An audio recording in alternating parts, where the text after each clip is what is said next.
Edmund Ironside stands as a pivotal but largely forgotten figure from English history. His fearless opposition to Viking expansion and his valiant defense of Anglo-Saxon beliefs and the right to rule of the Wessex bloodline firmly established him as one of the most important figures of the 11th century. Having ascended to the throne in 1016 amidst relentless Viking invasions led by King Canute, Edmund's resilience and martial prowess earned him the epithet Ironside. His strategic acumen and unwavering commitment to preserving Anglo-Saxon sovereignty were instrumental during this period of intense conflict. However, Edmund's untimely death on November 30th, 1016, under enigmatic circumstances shrouded in mystery and intrigue, marked a significant turning point in England's dynastic breakdown. What events precipitated the demise of this formidable monarch at the youthful age of just 26? By delving into contemporary sources such as the Anglo-Saxon Chronicles, John of Worcester Chronicles, and other medieval historical texts, we will aim to unravel the enigmatic circumstances surrounding Edmund Ironside's death and attempt to understand what exactly may have been the cause of death for this powerful and fearsome English monarch. But before we begin, don't forget, if you want to find out more about the deaths of some of history's greatest figures, then subscribe to my channel, Historical Exit. The narrative of Edmund Ironside, though not widely discussed, is pivotal in understanding the turbulent period which makes up the majority of 11th century English history. Edmund was born around the year 990 AD as the third son of King Ethelred the Unready and his first wife Ilfrith of York, who would pass away when he was less than 10 years of age. Edmund's early life was marked by the incessant threat of Danish invasions and his father's exile from England, and all sources seem to agree that Edmund did not flee England with his father during this time period, although little is known of his life till the year 1015, as that is the year in which Edmund would defy his father's wishes and marry the widow of one of his father's rivals, Ilgdith. This marriage would help him significantly in consolidating his power within the Danelaw territories and the Midlands as well. This union of marrying the widow of a Danish nobleman signified Edmund's resolve to unify both English and Danish factions together, and it also highlights his political acumen and foresight in consolidating his power base during a period of escalating threats and chaos. Also, during that same year, Edmund would aid Uhtred of Bamberg, who was the inspiration behind the real Uhtred of Bebbanburg from the Last Kingdom, to overwhelm the Mercian forces of Edric Streona, who was a close ally of King Canute of Denmark. However, when King Canute would reconquer the lands of Northumbria just a few months later, Edmund would flee to London for safety. And the following year, his father, King Ethelred, would pass away on April 23, 1016. And as the eldest living son, Edmund ascended to the throne of England. Although he was supported by many of the nobility, his power was tenuous at best, as King Canute was terrorizing English lands with his formidable and ever-growing army. However, Edmund was determined to halt the expansion of Canute and protect his people from the Viking threat, and he would have many decisive battles against the Danes, and he would defeat the forces of Canute at Somerset, Wiltshire, Brentford, Otford, and most importantly, breaking the siege of the Danes at London. Due to his unwavering resilience and resolve to stop Danish incursions by any means necessary, Edmund earned the epithet Ironside for his valiant efforts. However, despite a series of fiercely contested battles in which Edmund was the victor, the most important battle of his life was still yet to come. And the significant encounter would take place at Ascendun on the 18th of October 1016. And during this chaotic battle, Edmund would be betrayed by Edric Streona, who would flee from the battlefield, allowing King Canute to have a decisive victory over Edmund Ironside. However, medieval sources state that Canute was so impressed with the valor and battle prowess of Edmund that he decided, rather than killing such a powerful figure, he would much prefer to have Edmund as an ally, and the Kingdom of England was divided between the two kings.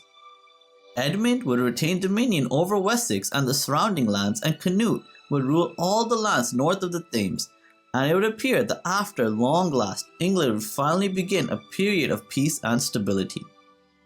However, fate would have other plans, and tragically, Edmund's reign would come to an abrupt end, as he would mysteriously pass away on the 30th of November in 1016, just 6 weeks after the peace made at Assassination.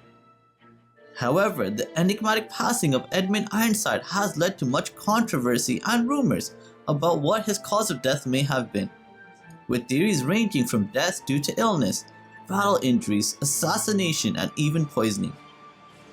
With such mystery and suspicion surrounding the death of King Edmund, it is necessary to delve into several medieval texts which reference the death of the monarch, and critically analyze and attempt to comprehend what exactly, or perhaps who, may have been responsible for Edmund's passing at the young age of 26 when he was at the peak of his power. Firstly, to better understand the death of Edmund Ironside, we will need to begin by considering the details provided within the historical text, the Anglo-Saxon Chronicles, which is a contemporary historical document written during the lifetime of King Edmund. And for the year 1016, the Anglo-Saxon Chronicle states the following in regards to the passing of King Edmund Ironside. And in this year, Edmund, king of the English, died, and the kingdom was divided. So, as can be deciphered from the simple passage in the Anglo-Saxon Chronicles, it appears there was very little controversy or suspicion surrounding the death of Edmund Ironside.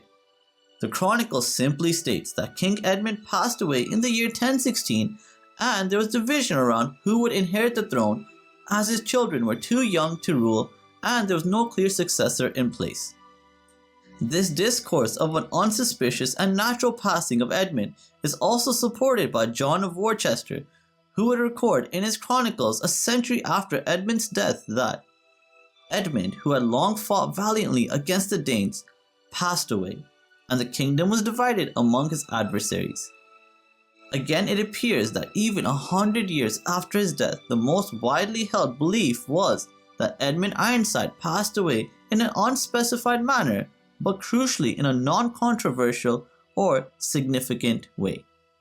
However, although it is true that the natural cause of death was the predominant train of thought amongst most medieval historians, there was also a growing number of chroniclers who had begun to speculate towards a more sinister and brutal method of death for King Edmund. And it would appear all of these new theories would revolve around him being assassinated while he was using the toilet and relieving himself. The most popular of these medieval discourses comes to us from the works of the Historia Anglorum, which was written by the 12th century historian Henry of Huntingdon, who states that King Edmund was treacherously slain a few days afterwards.